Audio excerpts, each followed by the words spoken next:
Bom dia, jovens! Então, vamos lá, sem muita demora, para a correção da avaliação 2, que vai ser a base, uma parte da base para a REC, assim como foi na prova 3. Já preenchi aqui meu nome e a turma, né? Vamos lá, então, para a primeira questão. Ó. Sobre a lei de terras e o estatuto de terras, assinale a alternativa incorreta. Então, é aquela que está falsa, aquela que está errada. O Estatuto de Terras criou meios para que os movimentos de luta pela terra pressionassem o Estado pela reforma agrária. Isso aqui está correto, galera. Tá? Por quê?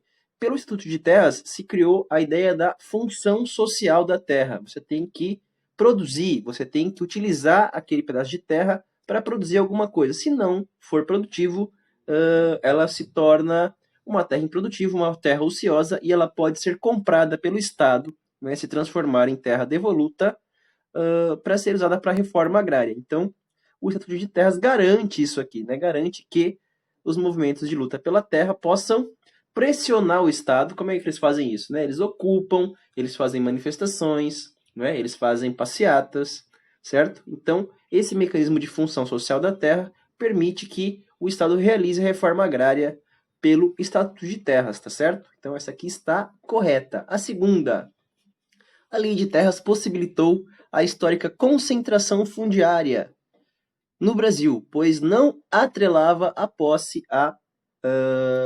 na produtividade, ou atrelava a posse, não era tão direta assim essa relação entre o que eu tinha, a terra que eu tinha, e o uso dela, né? Você não precisava fazer nada, você só precisava comprar e deixar ali e deu, né? Não tinha essa necessidade. Isso na lei de terras existia, tá? Então, essa aí tá correta. Só foi obrigatório o uso da terra com o Estatuto de Terras, tá? Por isso que as duas se completam aqui, ó, né? Na lei de terras não era obrigatório, no Estatuto de Terras era obrigatório. Mudou, né, esse ponto aqui. A terceira, a lei de terras favoreceu a distribuição de propriedades rurais para quem vivia no campo, a demarcação de terras indígenas e a criação de unidades de conservação. Essa aqui, galera, está errada, né? Na verdade, ela não favoreceu isso aqui, ela favoreceu a concentração fundiária, favoreceu que quem tinha dinheiro tinha mais terra, quem não tinha nada ficava chupando o dedo. Então, a incorreta é a 3. A 4, que seria o quê? Ó? O Estatuto de Terras estabeleceu a função social da terra, isso que a gente já falou, né? Que torna obrigatório que nela se produzisse, dificultando a existência de terras improdutivas. Então, isso aqui está certo também. Tá? A incorreta, então, ficou a 3. Próxima. Sobre a primeira Revolução Industrial, assinale a alternativa que não apresenta uma afirmação correspondente. Primeira Revolução Industrial, lá de 1750, na Inglaterra ou no Reino Unido. Então, vamos lá. Os minérios mais utilizados eram o ferro e o carvão, né? Ferro para fazer as máquinas e o carvão mineral para usar de combustível, né? De fonte de calor, de fonte de energia. A segunda, o meio de transporte mais popular era o trem a vapor, trem de ferro e vapor que era produzido pela queima do carvão mineral. Foi o período de ascensão da burguesia que detinha o capital e os meios de produção, né? A Revolução Industrial está associado ao crescimento e a tomada de poder pela burguesia lá no Reino Unido e depois na França, tá certo? E teve início na França? Não, teve início primeiro no Reino Unido. Então, a incorreta é esta última aqui, ó. A França foi o segundo país a passar pela Revolução Industrial. O primeiro foi Reino Unido. Sobre os modelos agrícolas, assinale a alternativa que contém a associação correta das características. Então, vamos lá. Ó. O modelo intensivo utiliza grandes propriedades rurais. Não, ele utiliza grandes tecnologias, né? Ou muita tecnologia. O intensivo é intenso uso de tecnologia. Grandes áreas é o extensivo, tá? O modelo familiar é geralmente praticado a monocultura. Não é a monocultura, né? Se é uma família que utiliza a terra para sobreviver, eles têm que plantar várias coisas. Então é a policultura na agricultura familiar. Terceiro, o modelo comercial o cultivo é voltado para exportação. Tá certo, né? O modelo comercial é feito para vender, para comercializar, e a maioria dos produtos que sai desse modelo comercial é para exportação, vai para outros países. Então, a correta é esta daqui. E o último aqui, ó. O modelo tradicional é reconhecido pelo uso de tecnologias. Não, ele é o modelo mais arcaico, por isso que é o nome tradicional, tá certo? Então, a correta seria a 3, o modelo comercial. No modelo comercial, o cultivo é voltado para exportação, né? Vai para fora. Próximo. Sobre as fases históricas do capitalismo, assinale a que corresponde ao mercantilismo, né? Tem que lembrar o nome aí, ó, e as 3 fases do capitalismo: capitalismo comercial, capitalismo industrial e capitalismo financeiro. O capitalismo comercial, ele é a primeira fase, também conhecido como mercantilismo. A segunda fase, capitalismo industrial, começa junto com a Revolução Industrial. E a terceira fase, o capitalismo financeiro, é a terceira fase da Revolução Industrial, quando os países ricos começam a financiar, por isso financeiro, financiar o desenvolvimento dos países pobres. Então, o mercantilismo também é conhecido como capitalismo comercial. Tá aqui, ó. O modelo de produção industrial que adotou a proposta do just in time foi, né? Just in time era a produção sem estoque, era feito por encomenda, né? Você pedia, demorava um tempinho, pum, chegava. Não tinha estoque, não tinha grandes estoques de produtos para estimular o consumo. Você pedia, né? Fazia ali as suas escolhas de característica do produto e aí ele era fabricado na hora, tá certo? Esse é o modelo just in time. Agora, em qual modelo de produção ele surgiu, galera? No volvismo, que propunha a participação dos trabalhadores e sindicatos de forma colaborativa. Esse é o mais recente aí. Não é nesse. Tá? No Fordismo, que propunha o aumento de produção a fim de atender a grande demanda de consumo. Também não é nesse. Né? O Fordismo ele é o contrário do just in time. Ele tinha grandes estoques. No Taylorismo, que propunha racionalizar a produção para melhorar a qualidade do produto. Também não é esse. Tá? E, por último aqui, ó, que é o certo, o Toyotismo, que propunha diminuir o desperdício com o fim dos grandes estoques e a diversificação dos produtos. Né? Responde bem certinho o que é o modelo just in time. Próxima questão aqui, ó. Julgue os conceitos urbanos expostos nas alternativas abaixo e assinale o que apresenta a definição correta. Então vamos lá. Megacidade é um conceito definido pela ONU que classifica aquelas que possuem mais de 20 milhões de habitantes. Na verdade, o certo seria 10 milhões de habitantes. Megacidades são cidades com mais de 10 milhões. Então tá errado essa daí. Cidade global são exemplos de áreas urbanas que concentram atividades exclusivamente industriais com sedes de grandes multinacionais. Cidades globais não é só concentração industrial, tem concentração tecnológica, científica, cultural, né? Por isso que ela é uma cidade global, ela tem tudo, certo? Não é só industrial. Então tá errado essa aqui também. Conurbação é a junção territorial pela divisa de 2 municípios vizinhos devido à expansão de suas áreas urbanas na mesma direção. Conurbação é quando 2 municípios colam um no outro. Então, a correta é essa aqui, ó. E por último, vamos ver se está certo ou não, né? Tá errado, mas vamos ler. Megalópole ocorre quando uma região metropolitana concentra mais de 100 milhões de habitantes em seu território. Também não é, né? Megalópole é a junção, é a conurbação de 2 metrópoles ou de 2 regiões metropolitanas. Então tá errado essa aqui. A correta seria a 3 mesmo. Vamos para a próxima. Sabemos que a proposta de regionalização do Brasil, elaboradas por Pedro Geiger e Milton Santos, diferem da proposta do IBGE. Está falando aí de 3 regionalizações que a gente já estudou.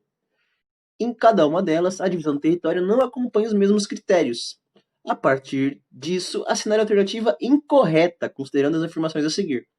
Vamos lá. Ó. O modelo de Milton Santos considera o desenvolvimento chamado meio técnico, científico e informacional do território. Essa aí é a base da teoria de Milton Santos, um meio técnico, científico e informacional. Então tá correto. O modelo de Milton Santos, conhecido como 4 Brasis, é dividido em Amazônica, né, região amazônica, Nordeste, Centro-Sul e Sul. Isso aí tá errado, galera. Ou Centro-Oeste e Sul. Porque, além do Centro-Oeste, a região é concentrada. Seria essa alternativa aqui, mas vamos ler a próxima. O modelo de regionalização de Pedro Geiger é conhecido como complexos regionais ou regiões geoeconômicas. Tá certo. É o nome da classificação dele. O modelo de regionalização de Pedro Geiger não segue as divisas do território dos estados para definir a região. Também é uma característica do mapa do Pedro Geiger, né? Não segue o traçadinho ali dos territórios. Ele faz algumas alterações ali. Vamos lá para a próxima. Considere as afirmações e determine a sequência de verdadeiras e falsas. Então tá lá 3 afirmações. Ó. 1, 2, 3 é para a gente dizer se é falso ou verdadeiro. A reforma agrária é um dos caminhos para solucionar o problema da concentração fundiária. Certo? Né? a distribuição de terras. Segundo, concentração fundiária, a concentração de terras. Reforma agrária é a distribuição de terras. Então, isso está certo. Vai resolver o problema? Não sei, mas é uma das possibilidades. Tá? A segunda, Revolução Verde, conseguiu sanar o problema da fome no mundo. Gente, acabou a fome no mundo? Não acabou, né? Tem fome ainda. Então, a Revolução Verde, por mais que tenha isso como proposta, não resolveu o problema. Então, essa aí é falsa. Então, ficou verdadeiro. E a segunda, falsa. Então, VF, vamos ver se a gente acha aqui uma possibilidade. Ó. VF na segunda, VF na quarta. Vamos ver a última se é verdadeira ou falsa. A reforma agrícola no Brasil, desculpa, errei. A fronteira agrícola no Brasil hoje atinge somente os estados do Sudeste e Centro-Oeste. Não, senhoritos, né? Porque ela já chegou lá na região norte. A Amazônia está sendo desmatada para criação de gado, para produção de soja e outras coisas agropecuárias, né? Então essa é falsa. Então ficou essa aqui, ó, verdadeiro, falso, falso. Né? Essa é a sequência correta aí. Vamos lá. Sobre os setores da economia, assinale a alternativa que contém informações verdadeiras. Né? Primeiro setor, segundo setor, terceiro setor. Setor primário, agricultura, pecuária, extrativismo e outros, né, mais ligado ao campo. Setor secundário, os tipos de indústria e a construção civil. Setor terciário, comércio e serviços. Vamos ver o que a gente acha aqui, ó. Setor terciário é composto pela indústria e extrativismo. Tá errado. Setor secundário é composto pela indústria e construção civil. Tcharam, tá certo.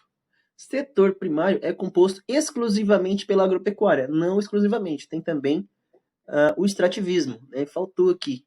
Setor quaternário, ele até existe, mas é de alta tecnologia, tá? É composto pelo comércio virtual. Não é também, né? Então, segundo aqui ficou mais certo. E a última questão, galera, para a gente terminar a revisão rapidinha desta prova 2 aí para vocês estudarem para REC. Tá lá, ó. Os grandes momentos da industrialização... Eita, embananei tudo. Os grandes momentos da industrialização no Brasil ocorreram durante o século XX e foram idealizados por 2 presidentes. Assinale a alternativa que corresponda a esses fatos. 2 presidentes, a gente tem que lembrar quais foram. Primeiro, Getúlio Vargas, lá nos anos 30 e depois dos anos 50, e depois o Juscelino Kubitschek, né, entre os anos 50, final dos anos 50, começando os anos 60. Então, galera, tá lá, ó, vamos achar onde eles aparecem. Tá aqui, ó. Na segunda, Getúlio Vargas e Juscelino Kubitschek, e na última também, Getúlio Vargas e Juscelino Kubitschek. Tem que lembrar o que eles fizeram, né? Ocorreram durante o governo de Getúlio Vargas e Juscelino Kubitschek através de investimentos em infraestrutura de transporte, comunicação e energia.